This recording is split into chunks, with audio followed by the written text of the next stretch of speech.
यदि आप लोगों ने अपना आत्म कल्याण करवाना है, मोक्ष करवाना है, भक्ति करनी है, इस मनुष्य जीवन को सफल करना है और आने वाले 2028 से पहले पहले जो युग परिवर्तन है, यदि अपने को और अपने परिवार को सुरक्षित रखना है, भाई हाथ जोड़ के विनती कर रहा हूं। जानवर नहीं हूं, इंसान हूं, सोच समझ के जुड़ा हूं, देखा देखी में नहीं जुड़ा। बहुत भयंकर समय आ रहा है, बहुत भयंकर विध्वंस। अनाज के दाने को तरस जाओगे, अनाज के दाने को खाने को नहीं मिलेगा। ये कार, कोठी, बंगले, प्रॉपर्टी, पैसे धरे के धरे रह जाएंगे। जब भूख सताएगी ना तो पैसे खा के पेट नहीं भरा जाएगा। और बचाव का तरीका पूरी धरती पर के लिए एक ही है, संत रामपाल जी की शरण।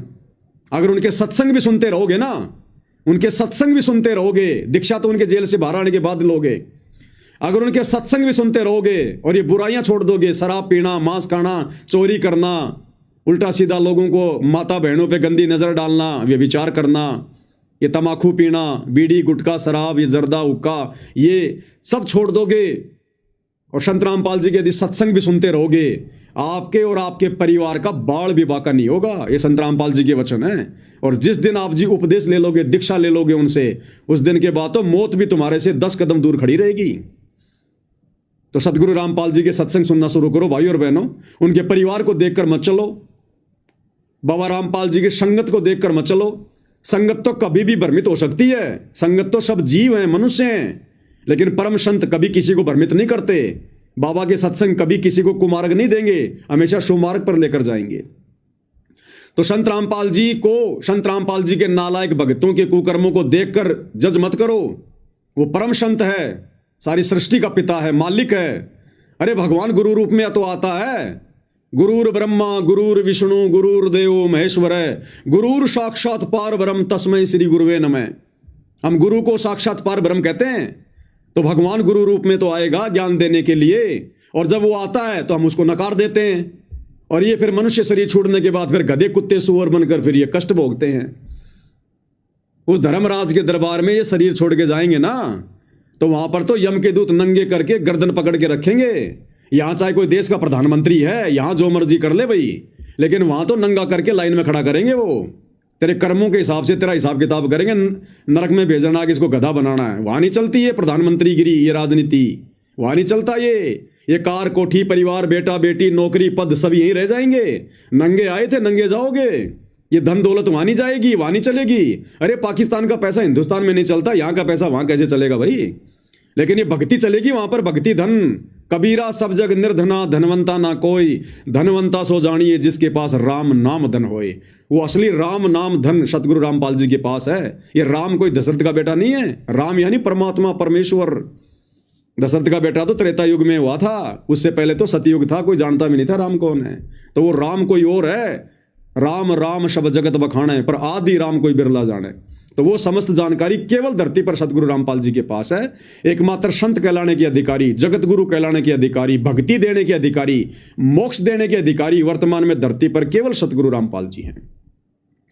तो मैं तो विनती कर सकता हूं भाई, प्रार्थना कर सकता हूं, बाकी आने वाले समय में अगर भक्ति नहीं करी, इन बातों पर ध्यान नहीं दिया और मर गए, मौत का तो भरोसा है ही नहीं, और चले गए धर्मराज के दरबार में, तो सबसे पहला सवाल यही होगा कि ला भाई भक्ति धन, भक्ति धन। अरे गधे, तेरे को मनुष्य जन्म दिया था, बोला मैं भक्ति करूंगा नीचे जाके। अरे नीचे भगवान आया था, परम संत आया था, भक्ति क्यों नहीं करी? अजी मेरे को तो पता ही नहीं था। फिर ये वीडियो चला दिए जाएंगे वहां पर कि देख वो कितना भोग रहा था, बाबा रामपाल का भगत थूक बिलो रहा था 3-3 घंटे 4-4 घंटे। हैं तू उसको कोई पैसे दे रहा था क्या? उसको कोई पेंशन मिल रही थी क्या भोगने की? वो तो सोशल मीडिया से भी पैसे नहीं कमाता था। हैं तू कह रहा था देखा रामपाल भगत, बड़ो भगत आयो। अरे पहले उसके सत्संग तो सुनता, उसके विचार तो सुनता। और भगवान आएगा तो कोई सींग लगा के आएगा क्या? तुम राम को भगवान मानते हो, सींग लगा के आया था। कृष्ण को भगवान मानते हो, पूंछ लगा के आया था, या कोई गेंडे की तरह आए थे बन के?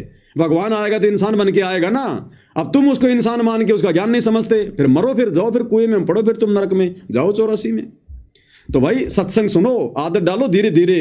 सोशल मीडिया पर दुनिया भर की बकवास देखते हो सारा दिन, क्या मिलता है उससे? तुम बिगड़ रहे हो, तुम्हारे बच्चे बिगड़ रहे हैं, तुम्हारे मानसिक संतुलन बिगड़ रहा है, तुम्हारे विचार बदल रहे हैं। क्योंकि जैसा खाओगे अन्न वैसा होगा मन, जैसा पियोगे पानी वैसी होगी वाणी, और जैसे देखोगे वीडियो वैसी हो जाएगी हमारी मानसिक स्थिति। तो अपने बच्चों को भी सत्संग सुनाओ। ये तो सबके लिए है भाई, आत्म कल्याण का मार्ग है ये। पूरा परिवार बैठ के आधा घंटा 1 घंटा सत्संग सुनो संत रामपाल जी का। अरे जब तक सुनेंगे नहीं पता कैसे चलेगा? जब तक बच्चा विद्यालय में नहीं जाएगा तब तक क्या पता चलेगा नौकरी कैसे लगेगा, शिक्षित कैसे होगा? ऐसे संतों के सत्संग सुने बिना हमें कैसे पता चलेगा ये आध्यात्मिक जीवन क्या है? ये मनुष्य जन्म हमारा बर्बाद हो रहा है रोजाना। ये श्वासें भगवान ने हमारे को गिन गिन के दी हैं। जिस दिन श्वास पूरी, शरीर खत्म, चलो फिर गधे कुत्ते की योनि में। इन श्वासों का सदुपयोग करो। इन श्वासों से जपले वाला नाम है वो सतनाम। दूसरी बार की जो दीक्षा है ना सतनाम, वो श्वासों से जपा जाता है। और वो श्वासों का मंत्र धरती पर केवल संत रामपाल जी के पास है। तो आप सभी भाई बहनों से केवल मेरी इतनी विनती है, प्रार्थना है। बाकी